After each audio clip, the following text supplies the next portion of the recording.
எஜுபுலம் சார்பாக உங்களை திரும்பவும் சந்திப்பதில் மிக்க மகிழ்ச்சி.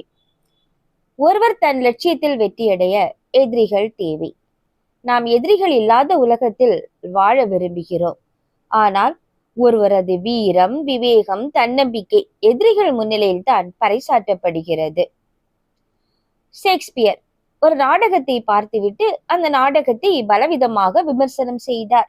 இதனால் கடுப்பாகி போன அந்த நாடக நடிகர், உனக்கு என்ன தெரியும், நீ என்ன ஒரு பெரிய எழுத்தாளரா அப்படி என்று ஒரு கேள்வியை கேட்டார்.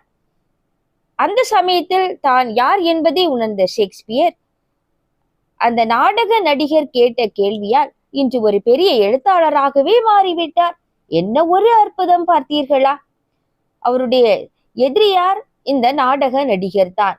ஆம், இந்த நாடக நடிகர் அங்கு எதிரியாக இல்லாவிட்டால் இங்கு நமக்கு ஒரு ஷேக்ஸ்பியர் கிடைத்திருக்க மாட்டார்.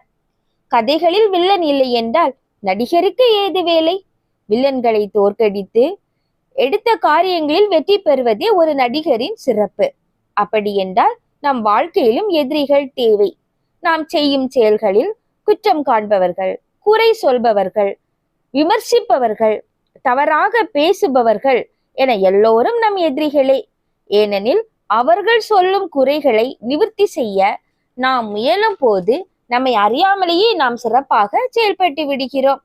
சிந்தித்து பார்த்தால் நம் திறமைகளை வளர்க்க அவர்கள்தான் ஒரு தூண்டுகோலாக இருந்திருக்கிறார்கள். எதிரிகள் இல்லை என்றால் அரசனுக்கு ஏது வெற்றி?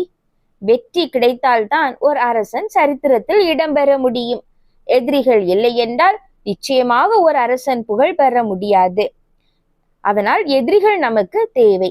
எதிரிகள் இருந்தால்தான் நமக்கு செய்யும் ஒவ்வொரு செயலிலும் விழிப்புணர்வு ஏற்படும். நம்மையும் சிலர் கண்காணிக்கிறார்கள் என்ற ஒரு சிந்தனையே நம்மை சிறப்பாக செயல்பட வைக்கும். எதிரிகளை நினைத்து கவலைப்படாமல் நம் திறமைகளை மெருகேற்றி விமர்சனம் செய்வோர் முன் சிறப்பாக வாழ்ந்து காட்டுவேன் என சபதம் எடுத்து முன்வைத்த காலை பின் வைக்காமல் வெற்றிக்காக உழைத்தால் புதிய வழிகள் தோன்றி நம்மை ஒரு உயர்ந்த இடத்தில் வைத்துவிடும். நம் கூட இருக்கும் நண்பர்கள் நம் குறைகளை ஒருபோதும் சொல்ல மாட்டார்கள், நம்மிடம் சொல்ல தயங்குவார்கள். ஆனால் எதிரிகள் நம் குறைகளை தயங்காமல் கூறுவார்கள்.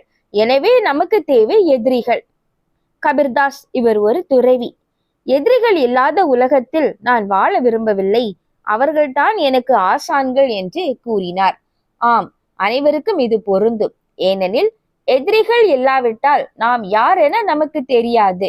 நாம் விழிப்புடன் இருக்க, வெற்றி பெற, நமது திறமைகளை மெருகேற்ற, சாதனைகள் புரிய, சாதிக்க நமக்கு கண்டிப்பாக தேவை எதிரிகள்.